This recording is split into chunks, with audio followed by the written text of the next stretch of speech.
Bonjour, c'est Julia de Vie au Féminin. Alors, j'aide les femmes à connaître un épanouissement personnel et à atteindre leur plein potentiel. Aujourd'hui, dans cette vidéo, j'aimerais bien te parler du leader qui sommeille en toi. Donc, le leader qui sommeille en toi. Je t'invite à rester avec moi jusqu'à la fin. À tout de suite.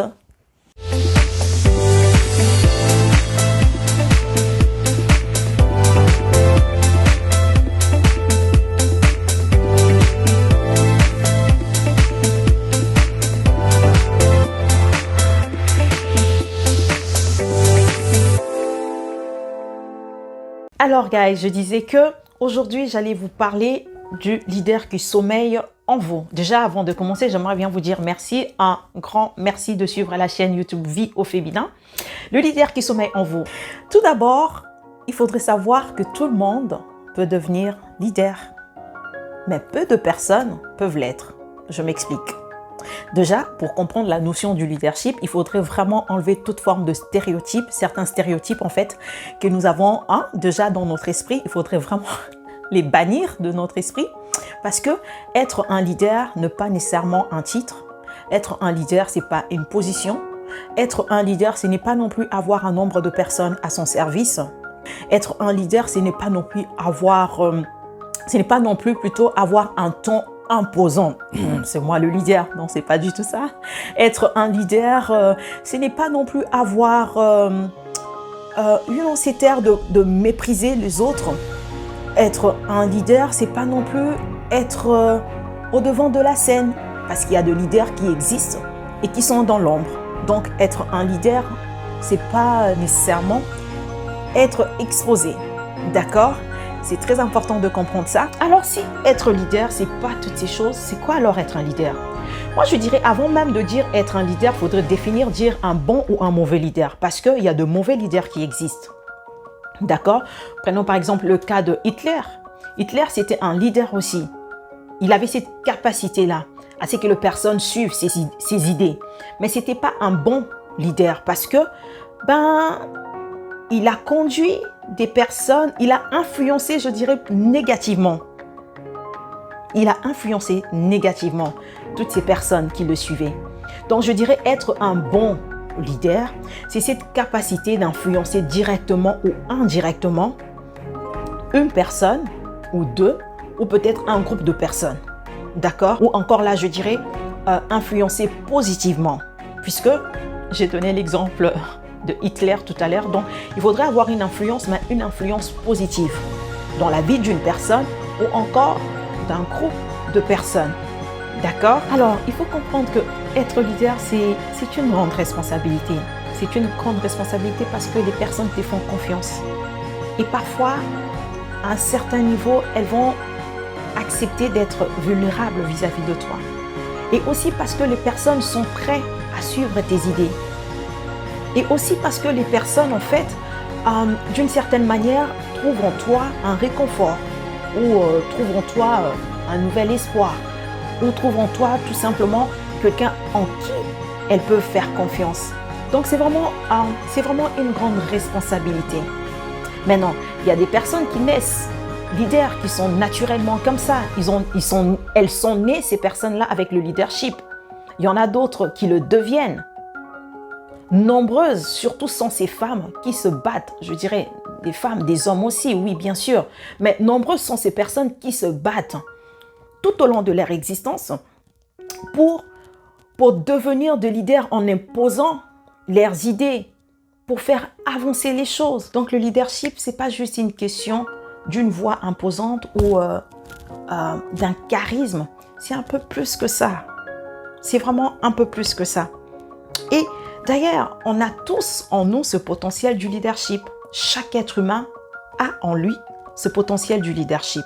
Peu importe notre profil, nous en avons tous le leadership en nous. Et c'est vrai qu'on a des caractères différents, on ne fait pas les choses de la même manière, mais c'est que nous en avons tous à l'intérieur de nous. Il y a ce potentiel-là qui réside en nous. D'accord?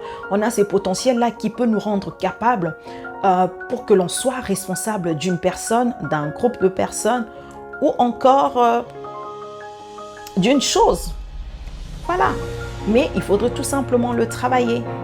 C'est pour des personnes qui le sont naturellement, ben, c'est un peu plus facile. Mais pour des personnes qui ne le sont pas, mais c'est pas quelque chose d'impossible. C'est une chose qu'on peut travailler. En tant que leader, en fait, il est important qu'on puisse faire continuellement un travail de soi, hein, faire vraiment une introspection, de savoir qu'est-ce qu'il faut ajuster, qu'est-ce qu'il faut ajouter. Ben, écoutez, dans le but, en fait, de devenir meilleur, de devenir un meilleur leader. Mais dans tous les cas, c'est un travail qu'il faut considérer et qu'il faut faire. Maintenant, il y a une dernière chose que j'aimerais bien dire par rapport au leadership. C'est que ça serait important aussi de travailler sa confiance en soi, de travailler le charisme, parce que oui, qu'on le veuille ou pas, le charisme fait un tout petit peu partie du leadership aussi.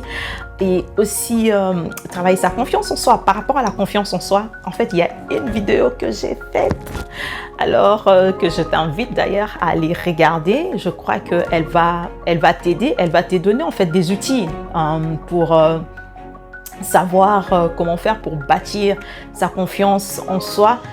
C'est faire confiance afin de savoir ce que l'on veut exactement et comment faire les choses. Donc, je t'invite absolument à aller regarder cette vidéo sur la confiance en soi sur la chaîne YouTube Vie au féminin.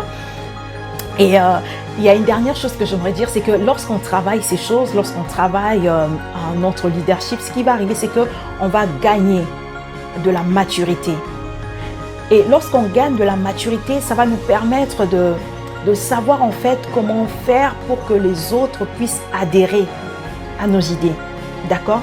On ne va pas imposer les idées, mais on saura comment faire pour que les personnes autour de nous adhèrent aux idées qu'on va proposer. D'accord? Alors c'est vraiment, vraiment important. Puis ce qui va arriver, c'est que tu vas arriver à imposer tes idées de manière naturelle. Tu vas arriver à imposer tes convictions de manière naturelle. Et ça serait une bonne chose parce que ça va te permettre de bien jouer ton rôle du leader, de bien jouer ce rôle en fait. Alors, j'espère vraiment que cette vidéo t'a aidé. J'espère que mes conseils ou ces outils que je t'ai donné tout au long de cette vidéo t'a aidé un peu, à travailler ton leadership. Alors, c'est que j'aimerais dire encore, si jamais vous voulez un accompagnement un peu plus approfondi ou tout simplement individuel ou entrer en contact avec moi, alors je vous invite à regarder la description.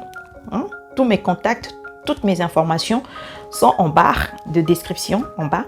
Ça va vous permettre, si jamais vous voulez un accompagnement individuel, de rentrer en contact avec moi. Et pour finir, je dirais mon but est vraiment de t'aider par mes vidéos. Mon but est vraiment de te booster, de te faire comprendre qu'il est possible de devenir meilleur, de te faire comprendre qu'il est possible, d'accord, d'atteindre ses objectifs. Il est possible. Donc, il est possible à connaître un développement personnel, d'accord, à connaître un épanouissement, voilà. Donc, mon but est vraiment de t'aider, de dire qu'il est possible de connaître un épanouissement personnel. Je t'invite donc à t'abonner à notre chaîne YouTube Vie au féminin, à activer la cloche de notification, faire un petit like, un petit pouce, pourquoi pas un commentaire pour nous donner vos avis. J'en ai besoin, j'ai besoin d'avoir un feedback, j'ai besoin d'avoir vos retours pour savoir qu'est-ce qu'il faut ajuster, qu'est-ce qu'il faut ajouter. Donc, je vous dis merci et surtout à la prochaine pour une nouvelle vidéo. Au revoir.